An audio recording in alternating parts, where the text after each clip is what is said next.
Welcome into Northside Territory, Foul Territory Network's Cubs podcast. I'm Sahadev Sharma with my partner Patrick Mooney. We are your Cubs beat writers over at The Athletic. And Patrick, we are just a little over 3 weeks away from the trade deadline. The Cubs are somehow still hanging around in this. I shouldn't say hanging around. They're in a playoff spot. They look pretty good at times. They are not a perfect team. We know they are a banged up team. And the pitching is what we're going to be talking about for the next 3 weeks. I don't know how easy it is going to be to swing a big deal to dramatically change this rotation. But every year, I think you wrote this, every year around this time, if the Cubs are in it, Jed Hoyer is adding to the bullpen or adding in some way, helping his team, improving this team. Primarily, the bullpen looks like a way that they always try to find some way to change things around.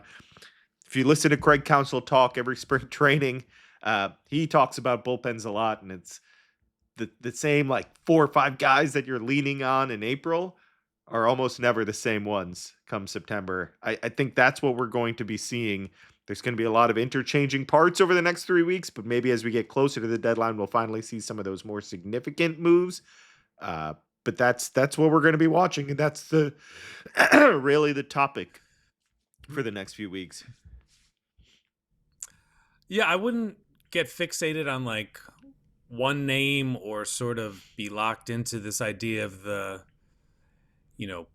playoff starter who pitches into the 8th inning type of guy. There aren't many out there. That's not how playoff games are run. And I think when you look at just the amount of injuries the Cubs have endured, there are a lot of ways for them to get better. And I think they can be creative. And I think that accentuates one of their strengths, that their pitching group, the buy-in that they get, a manager who has a pretty good feel for these situations and how to, put guys in positions to succeed. And so I think if you think about a pitching staff, maybe 1 through 13, more than can you get a number 1 starter, a number 1A type starter. Like, if you look at we were just talking about this off the air, like look at the standings, like who's like a guaranteed seller at the end of the month.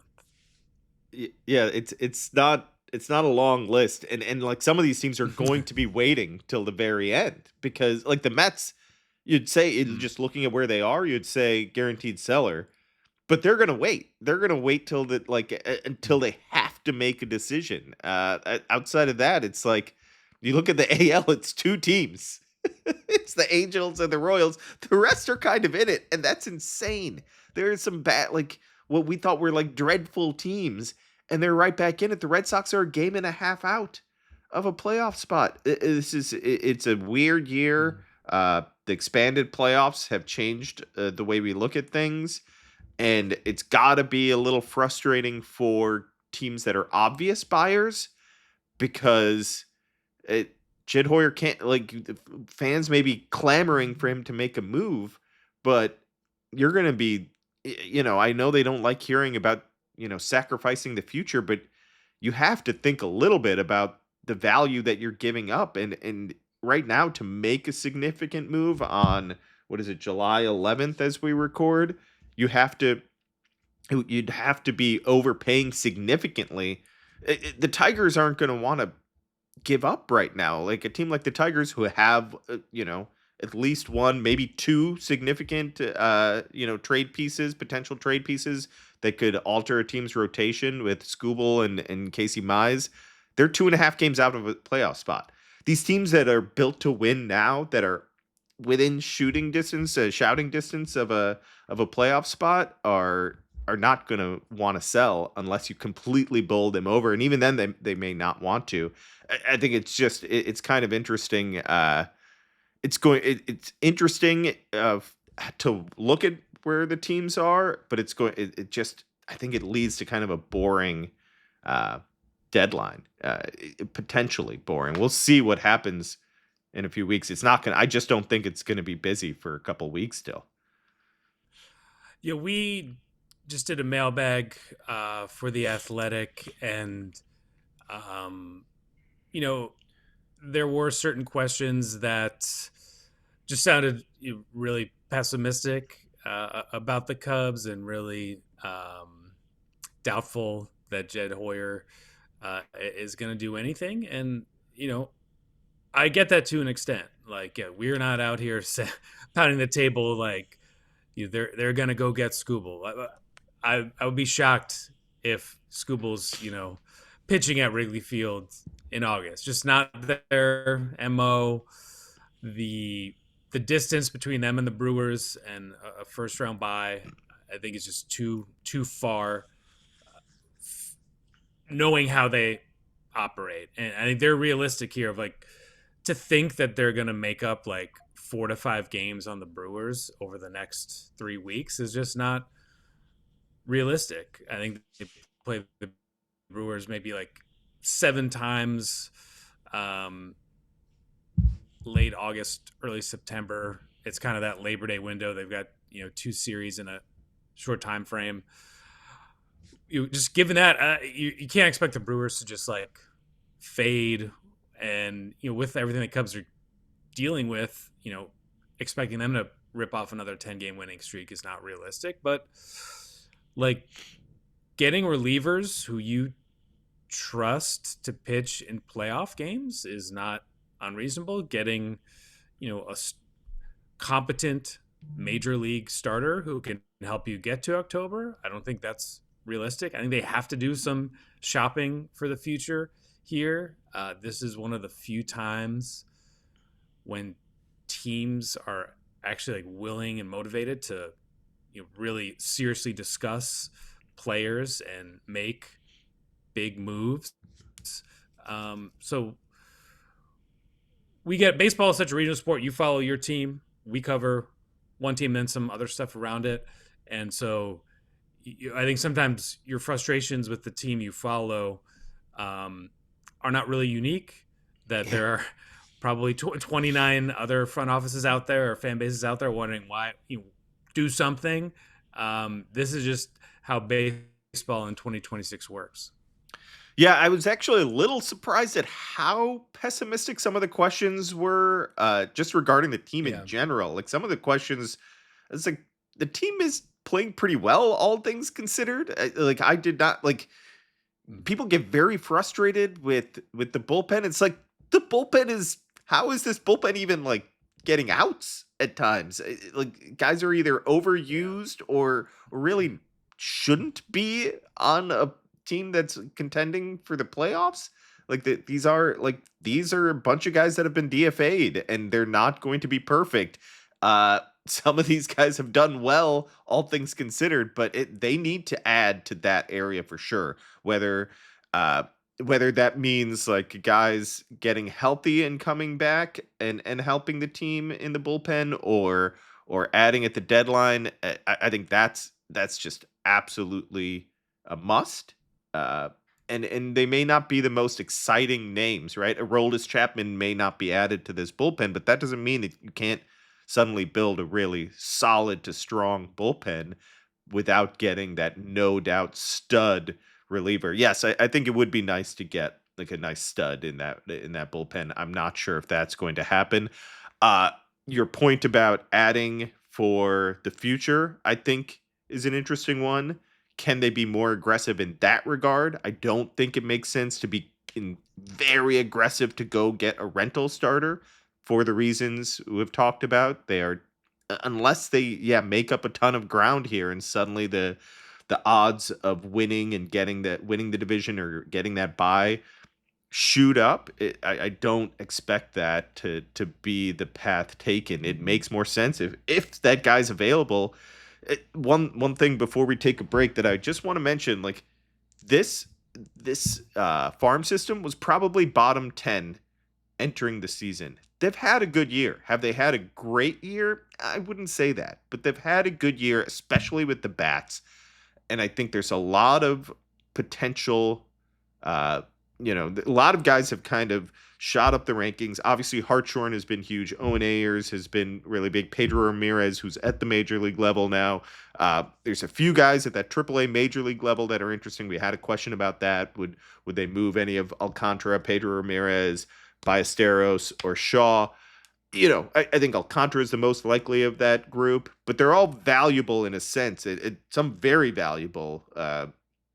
And then you have the younger prospects, the guys that haven't hit the big leagues that are intriguing. I think there's enough there to make big moves or small moves and help this team significantly at the deadline. I guess we'll see how if like the one move that could like completely change things would be that guy that starting pitcher that is around beyond 2026. I don't know if that move gets made. Those moves are really hard to make, but you're right that teams do get motivated. And if Jed says, hey, I can give up a little bit more than I'd love to, but I'm getting a guy that can help us win these next 2 months and in 27, maybe it's worth it. I'm not exactly sure how the lockout affects everything, but we'll see. We'll see what type of move they can make. Let's take a quick break and maybe talk about potential return or what a guy can help, whether someone can help this team. Justin Steele and the latest news on him. It's summertime. You know what we do at FT? We look for hacks. How can we feel like we can do it all outside with something that's breathable, something that feels premium? Fabletics hooks us up. I've got the Cloud Jersey tee. It is super soft, Kratz, but it works at the gym. It works when I'm on the show. It works when I'm going to meetings. It is the true super utility player. Same here. Difference is I got the nice stripe across so you can have style and also have versatility, because you know what? I'm going to go to the gym probably in the same stuff that I'm going to have my meetings in and the same stuff that I'm going to go out and have breakfast in. So you know what? This is where Fabletics got me. And Kratz, everyone can shop now at fabletics.com/Val to get 70 to 80% off everything when you sign up as a new VIP. Take a quick style quiz and be sure to select Val when prompted to unlock this offer. This is a limited time offer, so don't wait. Again, that's fabletics.com/FOUL for 70 to 80% off everything as a new VIP. Well, I got to pay attention to where I'm putting things in the when I'm playing commercials a little bit better there. But you guys love that open so much, I figured I'd play it for you again. Justin Steele, we've talked a lot about this, Patrick, but there was another update, and basically a lot of what we've been saying for ever since he had that setback, and it took so long for him to start throwing again. How does he get built back up to be a starter was just like this flashing red sign for both of us. Like, how is this possible? How is this going to happen? We had Jed Hoyer basically say it's not realistic. That was, 3 weeks ago now, 2 weeks ago now. And Craig Counsell has said it again. And maybe for emphasis, maybe who knows for what reason they're saying this, but it's become clear, like, how does this guy build up to be a starter? Tell us, you were there. Tell me what Counsell, exactly what he was saying, and what you're hearing from the road there. Yeah, I think this will probably be a pretty quick segment, and I think there is some, I do check the comments occasionally on our stories, and I just wrote a quick news brief on it. I was like, is this old news? And it's like, no, well, this was, I think the firmest, most clear declaration of how the Cubs are viewing this situation. And the reason it was news was this past week, Justin Steele visited with Dr. Keith Meister, who had performed last year's season-ending surgery and had diagnosed the flexor strain in late April. And so Steele was cleared to resume throwing off a mound the first week of August. And that to me sounded slower because we had been kind of asking around about this. You were in New York when, I think Jed made those comments, but Steele had resumed some form of a throwing program at that point. And, again, the Cubs would dispute my interpretation that sounds a little like slower than anticipated in terms of a first week of August. But Council's point was, look, in that, examination, nothing bad popped up. There was no sort of new or negative development according to Council. But there was this go ahead to begin throwing off the mound the first week of August, which is a good development for Justin Steele, who obviously has dealt with a really long road back to get really just back on the radar. And that's, obviously frustrating. It's been slower than anyone would have hoped, but that when I asked Council, I was like, that doesn't leave a lot of time to build back up. And he's like, yeah, we've been clear on that, and he's like, it's not realistic to think that he's going to build back up as a starter. And so, what does that mean? We don't know. Like, he's got to start, we're still, got the All-Star break and then a couple more weeks before he's throwing off a mound. But obviously Justin Steele is a very good competitor. He broke in as a left-handed reliever and did well in that role. And to his credit, pushed for this starting opportunity and really took advantage of it.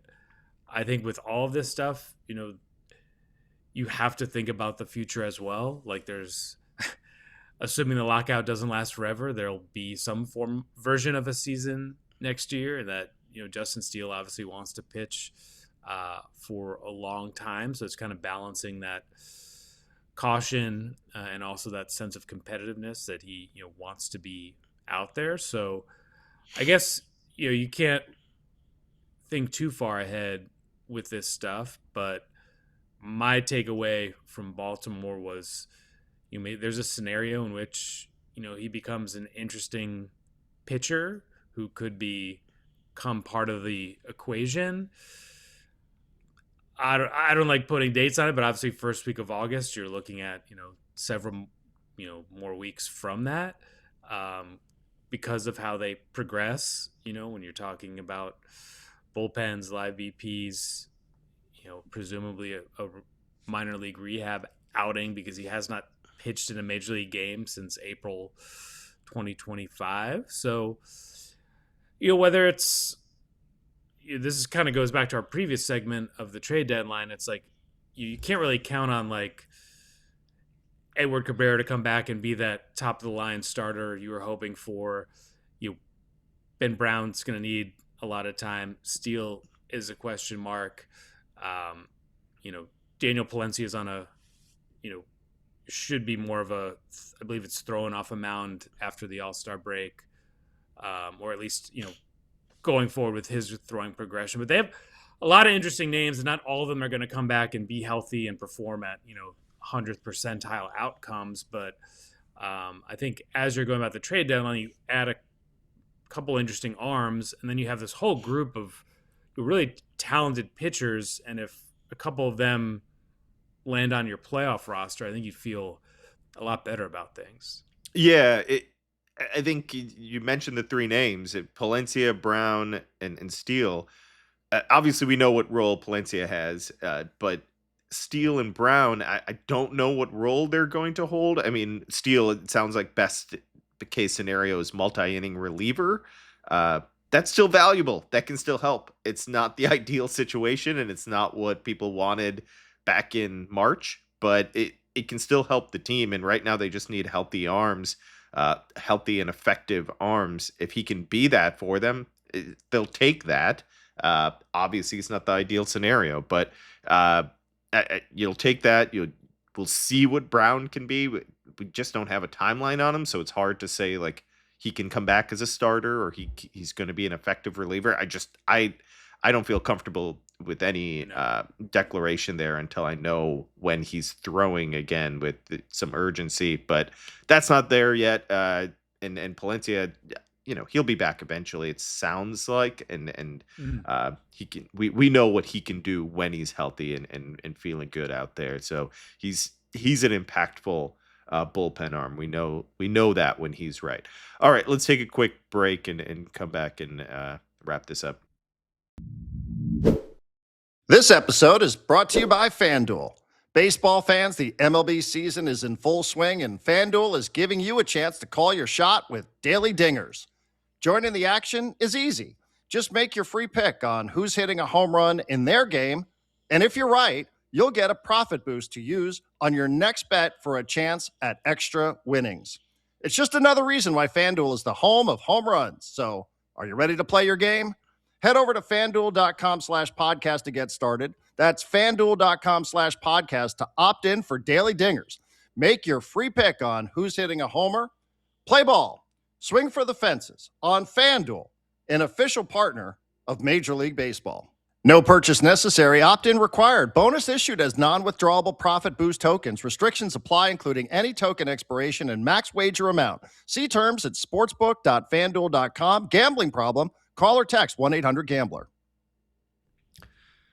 We've talked a lot about Pete Crow-Armstrong. I don't think there's been a shortage of Pete Crow-Armstrong segments, but he just continues to, excel and do things that we just haven't seen before, or perform in a way that demands attention. I think it was Wednesday night he had another big performance, 2-homer game. He's now, the Shohei Ohtani injury suddenly opens up a pathway for him to become an MVP favorite. He's one of it's interesting because people still don't. There's still pockets of people that still don't see him as a great player, or that he's just too streaky to be great. I don't know. I think he's figured something out. We talked about this. I think it was last episode with the walks. I think that added to his bag of tricks kind of makes him this very special talent that it's all kind of come together, and we're seeing. This is what it looks like when an elite talent reaches their ceiling. I think that's what we're watching right now. Yeah, I think it's important to sometimes take a step back, because Pete has so many highlights, and there's been so much stuff kind of going around Pete this year that sometimes you lose sight of it. But he was National League Player of the Month, and the 5 or 6 categories, those numbers he put up, were on par with what Lou Gehrig and Babe Ruth. Only three dudes who have done it ever in Major League history. And then, if Pete had 19 home runs and 19 stolen bases at the break, instead of whatever it is now, 21 and 23, I don't think that would make a huge difference. But the round numbers of Cubs with multiple 2020 seasons, Pete, Ryan Sandberg, and Sammy Sosa. And that kind of jumped out to me. Not only was he the fastest player to 2020 this year, to have years like that when you're this young, it's kind of mind-boggling. And we've seen the evolution of Pete. Council on Friday in Cincinnati kind of reiterated what you've written, Sahadev, what we've all kind of seen, that this idea that this is the best version of Pete, but it's a more sustainable version, meaning he's going to slump inevitably. There are nights when you're going to face a Hunter Green and not look great, and you're going to be frustrated. He didn't have a great second half last year, but that his ability to stick to a plan, take walks, without losing his aggressiveness and athleticism, that is, guys who do that, are among the best hitters in the game, and he's already maybe the best defender in the world. Yeah, it's been fun to watch this evolution. It's so rare to see this. I believe I've said it on the podcast. I know I've written it, but you just don't see guys doing this with their walk rate. We knew he had the power. He showed that last year. That was a development that we were like, oh, this guy is it's not just okay power. It's pretty special power. We know he has the speed. We know about the defense, and now he's added this wrinkle, and it